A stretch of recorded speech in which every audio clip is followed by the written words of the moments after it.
Pendant l'effervescence autour de la Google I/O 2019 de l'arrivée des Pixel 3 et d'Android Q, personnellement j'étais en train d'essayer de faire tourner Fallout New Vegas sur une Surface Go. J'ai réussi à avoir une super affaire sur cette petite tablette que j'ai achetée un petit peu par dépit étant donné qu'il me fallait une nouvelle ardoise. Bon, regardez Nightech, c'est Thomas et aujourd'hui on va découvrir ensemble la Surface Go avec des mois de retard comme toujours sur la chaîne. Si je dis que j'ai acheté cette tablette par dépit, c'est parce qu'une tablette sous Chrome OS aurait eu plus de sens dans mon équipement. En effet, je peux pas me passer de Windows pour la production graphique et audiovisuelle, mais j'aurais apprécié d'avoir tout de même un appareil sous Chrome OS à côté, étant donné que c'est un OS que j'adore sincèrement. Si un Chromebook faisait un petit peu trop doublon avec mon laptop Windows, une tablette avec un clavier aurait été parfait étant donné que ça m'aurait permis de profiter de la souplesse et de la fluidité de Chrome OS pour du divertissement et de la productivité légère de temps en temps. Le problème c'est qu'en France, on n'a pas vraiment de tablette sous Chrome OS. Déjà, la Pixel Slate n'est pas disponible, c'est sans doute la faute à nos claviers AZERTY différents des standards US. Et ensuite, la seule tablette Chrome OS actuellement disponible en France, c'est la Chrome Tab 10 d'Acer, que j'ai testé il y a quelques mois, mais elle manque un peu trop de puissance et d'optimisation pour être agréable en mon sens. En plus, je suis pas trop fan du plastique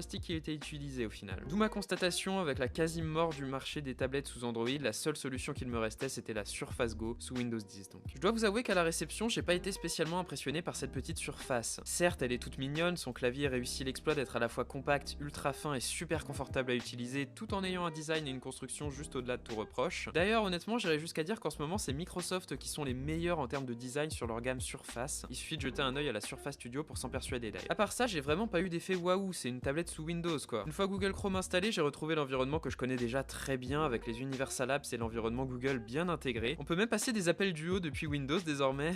Qu'est-ce que j'adore l'écosystème de Google. Cette familiarité avec le système d'exploitation m'a vraiment gâché le plaisir au final parce que dans l'ensemble, j'avais l'impression de déjà connaître l'appareil, d'avoir un appareil trop classique sans vraiment de personnalité et avec un OS pas forcément le plus adapté à une expérience de tablette. Pourtant, au fil du temps, j'ai de plus en plus apprécié cette petite Surface Go et ça tient au fait que sa force, c'est pas tant l'expérience globale et générale que le soin qui a été apporté à chaque petit détail. Le plus représentatif de ce soin au détail est dans le design de la tablette, c'est son pied intégré. Alors forcément, une charnière ça vend pas du rêve, c'est souvent moche, ça rend la tablette épaisse, etc. Ici pourtant, Microsoft a non seulement intégré le pied de manière élégante, mais en plus la praticité et la qualité de cet élément sont sans aucune concurrence. Vous pouvez positionner la tablette dans absolument n'importe quel angle et le tout avec une stabilité et un équilibre vraiment impressionnant, si bien que l'on en vient à poser cette tablette et à l'utiliser vraiment n'importe où, sans jamais avoir besoin de tenir la tablette à bout de bras trop longtemps. Ça a l'air de rien dit comme ça, mais ça a dû demander énormément de prototypes pour arriver à ce niveau de soin là. En plus de ça, vous avez Windows Hello, une des meilleures solutions de reconnaissance faciale disponibles, vous avez une version de bureau complète de Chrome ou de Edge juste sous vos doigts, vous avez un des meilleurs écrans en termes de luminosité et de précision, vous avez de très bons haut-parleurs stéréo. En plus, Windows 10 s'adapte étrangement bien à une expérience sous tablette au final, c'est vraiment un OS très polyvalent et j'avoue que j'ai retourné ma veste à ce niveau là. Bref, ce que je veux dire c'est que certes dans l'ensemble la Surface Go est juste une tablette sous Windows, mais ce soin apporté au détail vient vraiment bonifier l'expérience au point d'élever cette tablette au rang d'une des meilleures solutions du marché en 2019, ce qui n'est pas peu dire d'ailleurs face à l'incontournable iPad d'Apple. Allez, c'est tout pour moi aujourd'hui, j'espère que cette petite vidéo découverte vous aura plu et si vous voulez voir la vidéo où je vais faire un vrai test complet et objectif de cette tablette, je vous invite à vous abonner, ce serait vraiment super cool. Et sinon les gars, vous savez quoi faire, comme d'habitude, le j'aime, le commentaire, l'abonnement, le partage, ça fait grandir notre toute petite chaîne qui n'est déjà plus si petite que ça et fait super plaisir de voir ça, vraiment. Et je remercie chacun d'entre vous,